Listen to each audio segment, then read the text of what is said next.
Seja bem-vindo à rubrica O Seu Dinheiro. Hoje falamos de fundos de tesouraria. A aposta em obrigações corporativas está a contribuir para o bom desempenho dos fundos nacionais de tesouraria, uma aposta que antes era de baixa rentabilidade e agora rende mais do que muitas outras categorias. Os fundos nacionais de tesouraria atravessam uma fase histórica. Pela primeira vez em muitos anos, deixa de ser uma aposta de baixo risco e baixa rentabilidade e passa a render mais do que muitas outras categorias. O que antes não permitia grandes aventuras, dá agora uma rentabilidade líquida de 3%. Pelo menos é o que diz a CMVM numa análise a 13 fundos nos últimos 12 meses.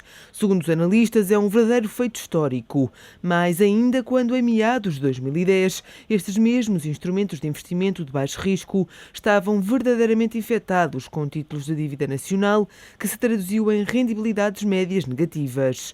Hoje, a realidade é outra. A maioria destes fundos deixou de ter praticamente qualquer obrigação ou bilhete do Tesouro da República e optou por reforçar fortemente a exposição dos portfólios em obrigações de empresas sólidas. Além disso, muitos destes fundos reforçaram também a sua alocação em depósitos, que em alguns casos chegam a pagar quase 7%. Ainda assim, os gestores que tomaram esta decisão perderam a recuperação das obrigações do Tesouro. Não é o caso do fundo do Banco BIC Tesouraria, gerido pela Dimas Capital e comercializado nos balcões do Banco BIC e no Banco Best, que há 12 meses contabiliza ganhos de 7,3% e bate a concorrência em praticamente todos os horizontes de investimento.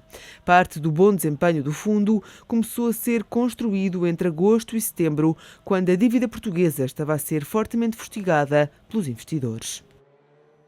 Luís, olhando para este artigo e para estas contas que fizeste com base nos dados da CMVM, o que é que justifica que alguns destes fundos fundos nacionais de tesouraria estejam a ter rendibilidades, no caso daquele que tenha maior rendibilidade superior a 7% nesta altura?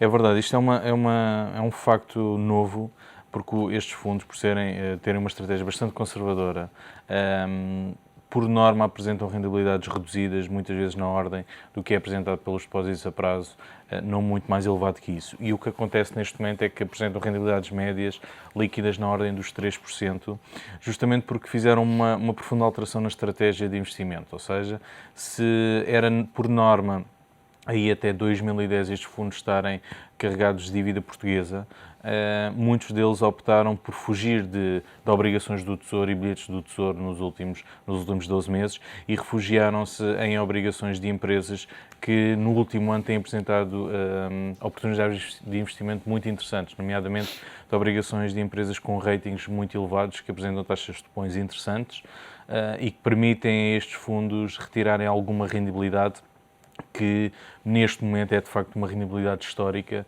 porque estes fundos, eu recordo que em 2010 nós fizemos um trabalho também a analisar estes produtos e nessa altura a maioria destes produtos apresentava rendibilidades negativas a 1, 3 e 6 meses. Acabou por haver aqui uma mudança de tendência bastante acentuada. Se olharmos para este fundo do Banco BIC Tesouraria, acaba por ser uma mudança radical. Sim, no entanto, este fundo, existem dois fundos que eu gostava de salientar.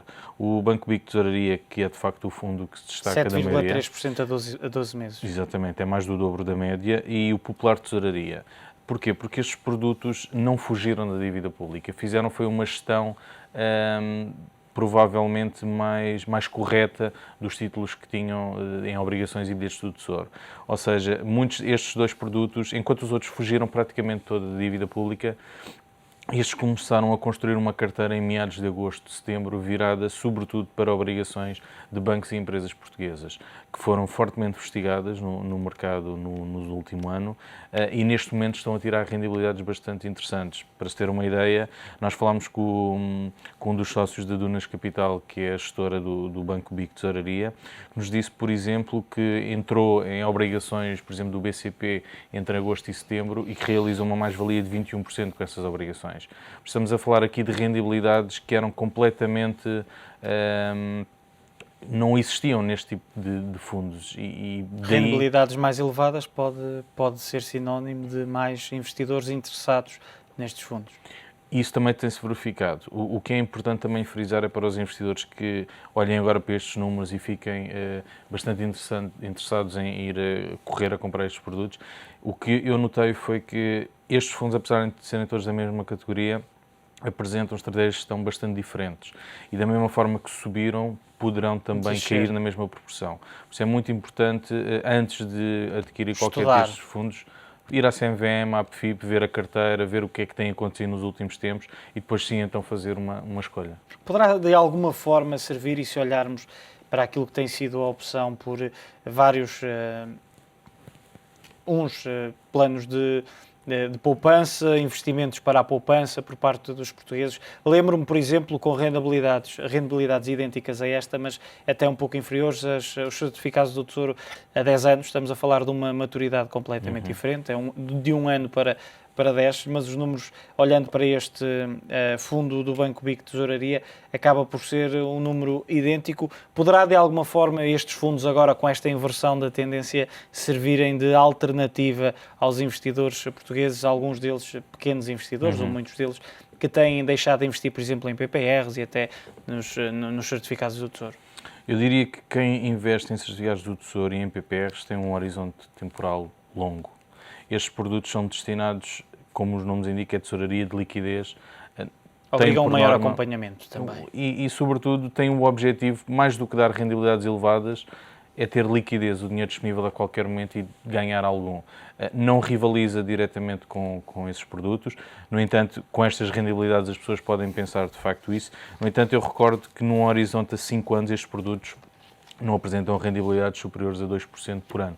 Por isso, este período está a ser um período de facto extraordinário e daí alguns investidores podem aproveitar para acompanhar esta onda. Muito obrigado pela tua análise, Luís Leitão, jornalista do Diário Económico. Amanhã, como sempre, voltamos a falar do seu dinheiro.